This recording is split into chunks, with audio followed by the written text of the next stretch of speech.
Bienvenue dans Japon Investigation. Après Kawagoe et après Yokohama, on continue cette excursion, on va dire, dans ce Japon des banlieues, ou en tout cas des villes qui entourent la mégalopole, qui entourent Tokyo. Dans cet épisode, on va donc vous faire découvrir la banlieue au Japon. Oui, pas juste les grands immeubles ou la campagne profonde, mais le truc intermédiaire.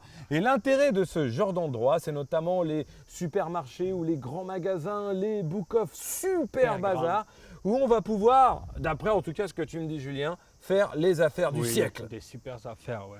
Vraiment, avec peu d'argent, on repart les sacs pleins, quoi.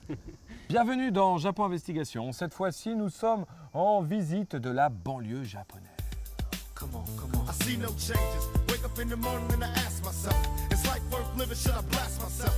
I'm tired of being poor and even worse, I'm black. My stomach hurts, so I'm looking for a purse to snatch. Cops give a damn about a Negro. Pull a trigger, kill a nigga, he's a hero. Get it back to the kids who the hell cares. One less hungry mouth on the welfare. Julien, là, tu m'as ramené devant un endroit que je pensais impossible au Japon. En même temps, quand on se balade à Tokyo, à Osaka ou à Kyoto, enfin dans ces grandes villes, on voit surtout des combini qui sont ouverts 24 heures sur 24. Et on se dit au Japon, ils ont que ça pour faire des courses. Mais jamais je me suis dit, il y a des malls au Japon, des malls à l'américaine, des grands centres commerciaux, on va dire à l'européenne. Je dis genre, c'est pas possible au Japon, ça n'existe pas. Parce que en fait, il faut s'écarter des grandes villes. C'est ça, il faut aller de suite en banlieue de Tokyo, vers Saitama ou une autre région.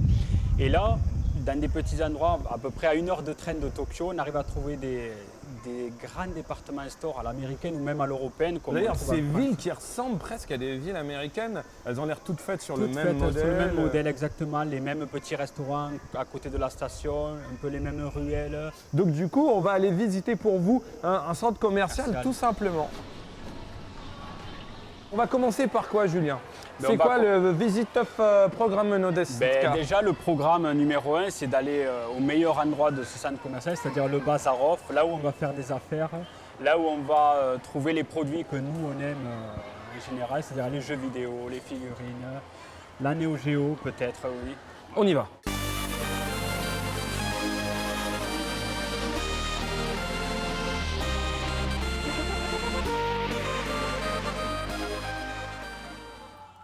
Julien, on est dans ce Bazarov et ça c'est le coin des vieilles consoles, un peu rétro où on peut faire des affaires.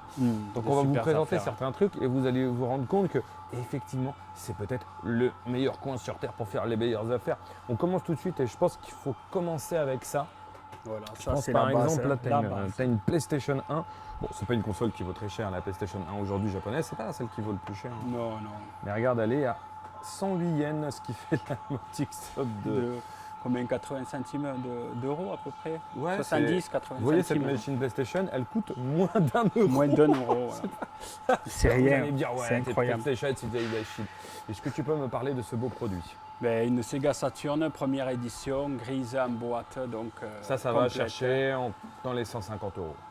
Oui, au moins 150 euros sur minimum. Sur Akihabara, ça c'est combien? Sur Akihabara, c'est entre 6 et 8 000 yens.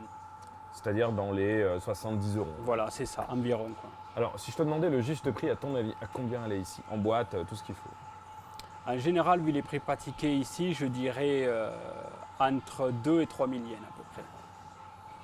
1980 yens, ce qui représente la modique somme de 17 euros. Voilà, nous avons trouvé la Saturn en boîte la moins chère du monde pour cette émission. Voilà, 17 euros. 17 euros. Je vous passe, bien évidemment. Tu as ici, par exemple, une Nintendo 64 à 280 yens, ce qui représente la modique somme de moins de 2 euros. Moins de 2 euros, la Nintendo 64. Je pense qu'effectivement, nous avons trouvé le coin du rétro gaming, le moins cher de la planète. Je pense qu'il n'y a pas d'autre. Alors évidemment, tout est en bon état de marche. Oui. Il y a beaucoup de loose, mais parfois on trouve même des bonnes affaires en boîte. Oui. Est-ce que tu peux... Ah, je vois quoi, une PlayStation 2. Oui, là c'est un Blue. De quoi s'agit-il? C'était un pack limité qui est sorti à l'époque, Ocean Blue, donc de la PS2, complète en boîte. La boîte est en excellent état et pour 980 yens. C'est-à-dire 7-8 euros. Quoi. À peu près 7 euros, c'est rien. Quoi. Et du coup, Mais là, elle est en boîte et c'est une édition limitée, c'est pas C'est ça, que du loose. c'était une Donc, ça veut édition dire que limitée tu as des complète affaires en sur boîte. tous les produits. Sur en tous fait. les produits en boîte, à loose, c'est pas cher quoi qu'il arrive. Quoi. Bon, Alors ici, la c'est un peu GameCube, cher. allez, on dit combien la GameCube? Au point où on en est. La GameCube, je allez, pense que c'est du La GameCube, allez. 500 yens. 500 yens la GameCube, Oui. ce qui représenterait pas beaucoup quand même. Genre 3-4 euros la Voilà, c'est GameCube. ça, 3-4 euros. Peut-être je me trompe. Ah ben non, moins cher. ça 8 yens. Moins cher que le ticket de métro pour venir ici. Je pense que nous allons effacer cette émission pour que personne ne sache où ça se trouve. Ça se trouve, ouais, parce qu'il n'y aura plus rien. C'est l'émission, elle va être diffusée et ils vont avoir une vague de gaijin qui va débarquer. Tu sais, bizarrement, ils vont rien comprendre. tu Oui, vois, tout d'un coup, pour une dynamiser. grosse affluence. Alors, faut vous dire d'étrangers. que des coins comme ça, on va regarder, mais on va continuer là-dedans. Hein. Il n'y a pas que ça. On va vous montrer d'autres coins dans ce magasin. Qu'est-ce que c'est que c'est que c'est que c'est que ça? Un jeu de société, on dirait. Vintage, 5000 yens. Collector. Hein. Un jeu Japon Bandai Investigation. d'époque, Hein. hein. Japon Investigation. Pour vous, on a trouvé un jeu de société vintage Dragon Ball Z. Du début Ça des années pète. 90. C'est juste, ça claque. On trouve même ici le Freezer Spaceship. Chip. Oh là. Qui s'éclaire. Et ça, je ne l'ai pas vu à Akihabara. Hein. Non, il y a des choses qu'on voit pas. Il y a des choses qu'on ne voit pas ailleurs. Donc c'est moins cher et il y a du collector. Là, tu as les figurines avec les DBZ. Elles sont entre 1000 et 750 yens. Oui, c'est rien. Ce qui va représenter dans les 7 euros, tu vois, les figurines, etc. Tu as même des super freezers, cette DBZ avec le Goku, bon, elle est un petit peu plus cher, mais toutes celles-là, on a des figurines Oui, qui ça sont vaut. à 5 euros, quoi. Surtout que ça, ouais, et alors que ça coûte 1500 yens en boîte à l'aise. Et là, c'est moitié prix. Et elles sont comme neuves, en fait. En tout cas, comme vous avez pu le constater, pour les jeux vidéo, pour les jouets, c'est un choix extraordinaire. Sachant que les Bazarov, là, on est dans une banlieue, mais c'est pas une exception, il y en a d'autres au Japon comme il y en ça. a, oui, il y en a Et donc, beaucoup. ce que tu dis, en fait, vous allez sur Internet, vous recherchez les Bazarov de banlieue. De le banlieue. plus éloigné de Tokyo, c'est Voilà. les meilleures Meilleures, affaires voilà, vous c'est ferez. ça. Que ce soit en jouets, en jeux vidéo, c'est juste un endroit de De folie, malade. de C'est un malade. endroit de folie. Avec des super Voilà. prix.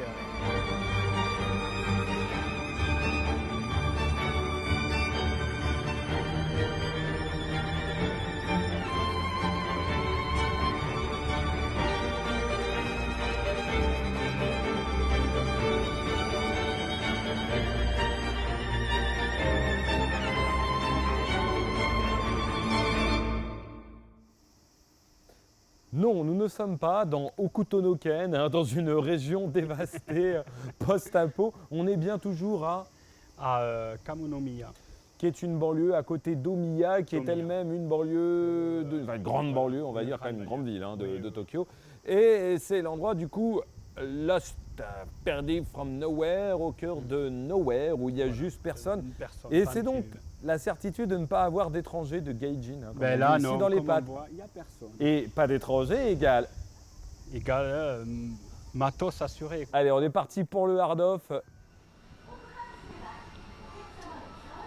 Dans le hard-off, il y a tout ce qui est musique. Toi, tu es passionné de LP, comme on dit, Oui, donc les tout ce qui vinyles, va être vinyle. C'est un truc qui marche toujours très fort au Japon. Ben le oui, vinyle. il y a même, ça marche tellement que les sociétés prévoient de represser des nouveaux vinyles d'anciens albums ou même de nouvelles choses qui vont sortir en vinyle parce qu'il y a une grosse demande, même chez les très jeunes.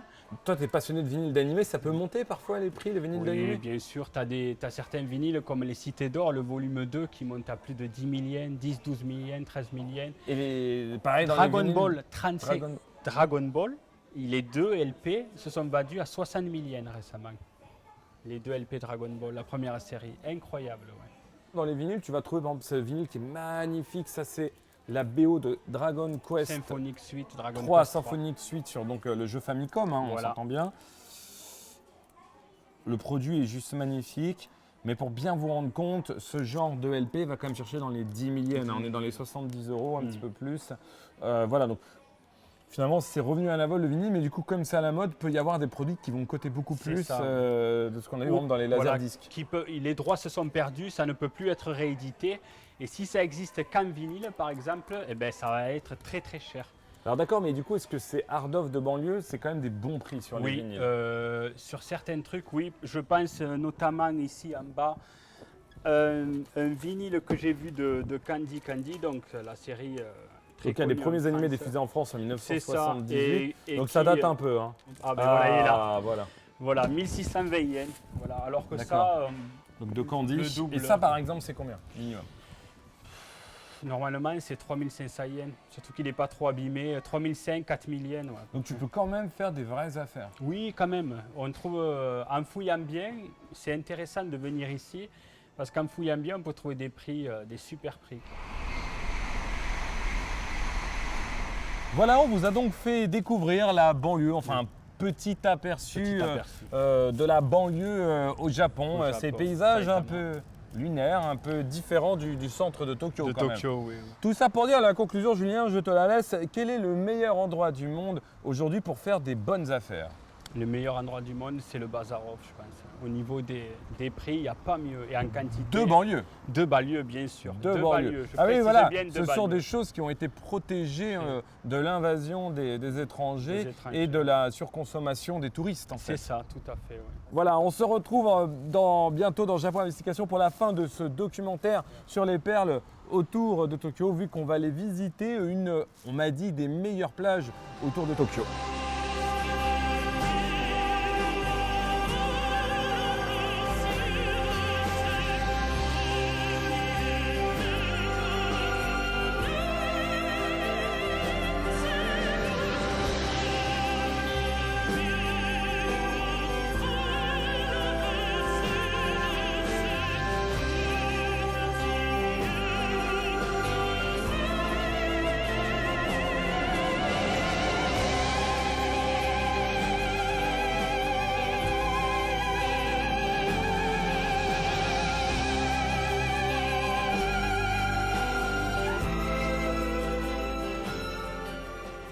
Ah bah le chevalier du taureau mon gars. Voilà.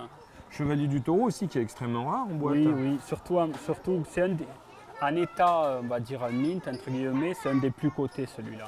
Si tu le trouves neuf en boîte, ça peut monter dans les 50-60 000 yens. Voilà. Il faut quand même noter que c'était une des figurines les plus moches des premières figurines, vu que le perso, allez savoir pourquoi, avait les cheveux orange. La Voilà. figurine avait les cheveux orange. C'est clair. Ce qui n'a juste Rien à aucun voir. sens. Et sans compter, rappelle-toi le Capricorne qui louchait aussi. Oui, non, mais T'achètes si- une si- figurine si on du part dans- charisme, Non, tu mais vois la attends, boîte, si- le mec il louche. Si on part dans ces débats, c'est Ouais, même ouais. plus la peine d'en parler. Je pense que